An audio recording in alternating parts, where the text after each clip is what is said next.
നിന്റെ തുണിയെടുക്കുമ്പോ നീ ഫാഷനും പരിഷ്കാരവും കൊശവുമാക്കിയിട്ട് നീ അത് അഹങ്കാരം കാണിച്ചിട്ട് ഒരിക്കലും തന്നെ തുണി താഴ്ത്തിയിട്ട് പോകരുത്. അതിനുവേണ്ടി റസൂലുള്ള പറയാണ്, നിന്റെ തുണി നീ കണങ്കാലിന്റെ മധ്യത്തിലേക്ക് കയറ്റി കൊടുത്തോ.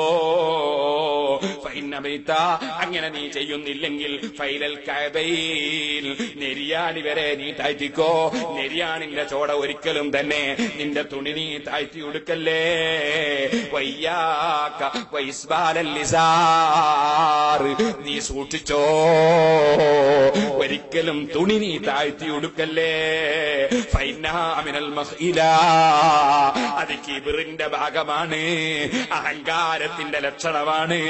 നെരിയാണിന്റെ ചോട തുണി ഉടുക്കുന്നത് അഹങ്കാരത്തിന്റെ ലക്ഷണമാണ്. ഉമ്മമാരെ, നിങ്ങൾക്കിത് ബാധകമല്ല. നിങ്ങളുടെ കാലിന്റെ നെരിയാണിയുടെ ചോട നിങ്ങൾ തുണി ഉടുക്കണം.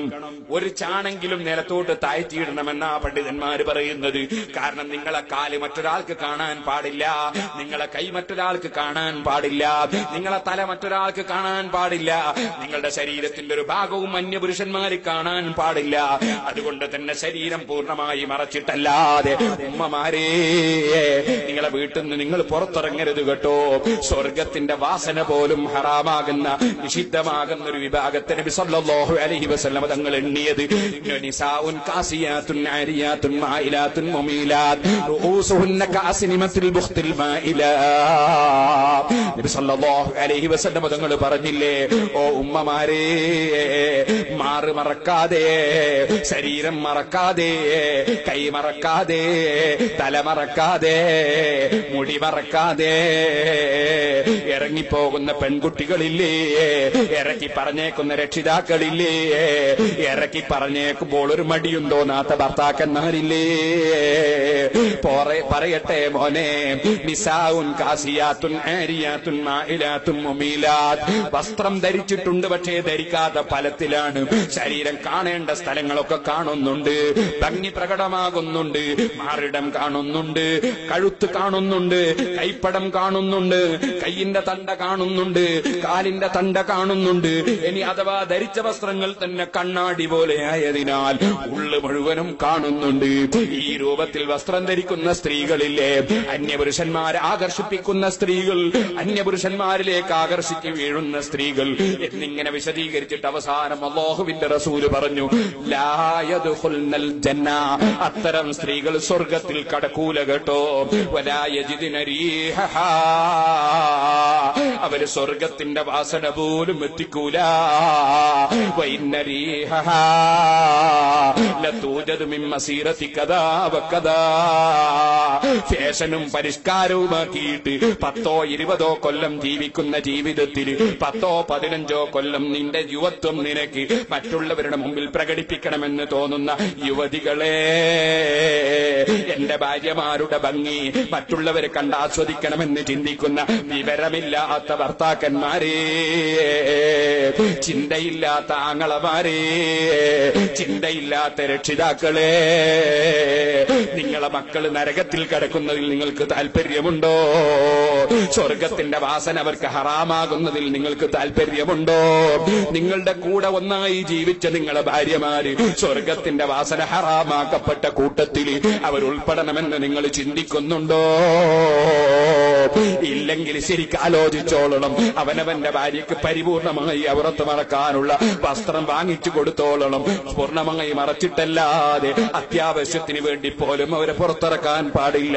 അതുപോലെ സ്വന്തം പെങ്ങന്മാരോ, സ്വന്തം ഉമ്മമാരോ, സ്വന്തം മക്കളോ ജീവിതകാലത്തതാ വേണ്ടാത്ത പ്രവർത്തനങ്ങളിലാണ് നീങ്ങുന്നതെങ്കിൽ അവരെ ഒന്ന് നന്നാക്കാൻ പരിശ്രമിക്കണേ ചെറുപ്പക്കാരേ. എന്തൊരു വാചകമാണ് അവിടുന്ന് പറഞ്ഞത്, വഇന്ന റീഹഹാ ലതൂജദു മിൻ മസീറതി കദാ വകദാ. എത്രയോ ആയിരക്കണക്കിന് കിലോമീറ്റർ അകലെ നിന്ന് ലഭിക്കുന്ന വാസനയാണ് സ്വർഗത്തിന്റെ വാസന. പക്ഷേ ആ വാസന പോലും ശരീരം ശരിക്കും മറക്കാത്ത സ്ത്രീകൾക്ക് അല്ലാഹു ജല്ല ജലാലുഹു നിഷിദ്ധമാക്കുന്നു. അതുകൊണ്ട് തന്നെ വളരെ ഗൗരവത്തോടെ അത് ചിന്തിച്ചോളണം. അപ്പൊ സ്ത്രീകൾ ശരീരം മറക്കുകയാണ് വേണ്ടത്, കാലിന്റെ ചോട തുണി താഴ്ത്തിയിടുകയാണ് വേണ്ടത്. അതേ സമയത്ത് ചെറുപ്പക്കാരെ, നമ്മൾ ഫാഷനും പരിഷ്കാരവുമാക്കിയിട്ട് അതാ വളരെ വലിയ തുണിയുടുത്തിട്ട് നെരിയാടിന്റെ ചോട താഴ്ത്തിയിട്ട് വലിച്ചഴക്കുന്നുവെങ്കിൽ അല്ലാഹുവിന്റെ റസൂൽ പറയുന്നു അത് കിബ്റിന്റെ ലക്ഷണമാണ്. ഇന്നല്ലാഹ ലാ യുഹിബ്ബുൽ മഖീല, അല്ലാഹു ഒരിക്കലും കിബ്ർ ഇഷ്ടപ്പെടൂല. അതുകൊണ്ട് കിബ്റുള്ളവനെയും അല്ലാഹു ഇഷ്ടപ്പെടൂല. അതുപോലെ ഇപ്പോൾ പല ചെറുപ്പക്കാരും തലമുടി 4 ഭാഗത്തു നിന്നും 1-ാം നമ്പറായി ക്രോപ്പ് ചെയ്തിട്ട് പഠിച്ചിട്ട് മധ്യത്തിൽ മാത്രം കുറച്ച് മുടി അവിടെ വെച്ചതായി കാണുന്നുണ്ട്. ഏത് അമേരിക്കക്കാരനാണ് ഇതിന്റെ ഉസ്താദായിട്ടുള്ളത്? കടുത്ത തെറ്റല്ലേ ക്രോപ്പ് ചെയ്യുന്നത്? തലയിൽ നിന്ന് അല്പഭാഗം കളഞ്ഞിട്ട് ബാക്കി വെക്കുന്നത് കടുത്ത തെറ്റല്ലേ? അതുകൊണ്ട് ചെറുപ്പക്കാരെ, നമുക്ക് സ്നേഹിക്കാനൊരു നേതാവില്ലേ? പിന്തുടരാനൊരു നേതാവില്ലേ?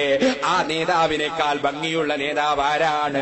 ആ നേതാവിനേക്കാൾ സാംസ്കാരികമായി ഉയർന്നവരാരാണ്? ആ നേതാവിനേക്കാൾ വിവരമുള്ളവരാരാണ്? ആ നേതാവിനേക്കാൾ വലിയ ശാസ്ത്രജ്ഞനാരാണ്? ആ നേതാവിനേക്കാൾ വലിയ ഒരാൾ ആരാണ്? ഇന്നും അമേരിക്കക്കാരൻ അതാ അപ്പോളോവിൽ കയറിയിട്ട് അല്ലെങ്കിൽ മറ്റു വാഹനത്തിൽ കയറിയിട്ട് വല്ല ഗ്രഹത്തിലും പോയി ഇറങ്ങുന്നുണ്ടെങ്കിൽ തന്നെ അവൻ അവിടെ ഇറങ്ങി എന്ന് പറയുകയല്ലാതെ നമ്മുടെ നേതാവ് പോയതിന്റെ ഒരു 10-1 പോലും ഇന്ന് വരെ പോകാൻ ഒരു അമേരിക്കക്കാരനും കഴിഞ്ഞിട്ടില്ലല്ലോ. വലഖദ് റആഹു നസ്ലതൻ ഉഖറാ ഇൻദ സിദ്റത്തിൽ മുൻതഹാ ഇൻദഹാ ജന്നത്തുൽ മഅവാ ഇദ് യഗ്ശ സിദ്റത മാ യഗ്ശാ മാ സാഗൽ ബസർ വമാ തഗാ. ഖുർആൻ സൂചിപ്പിച്ചില്ലേ?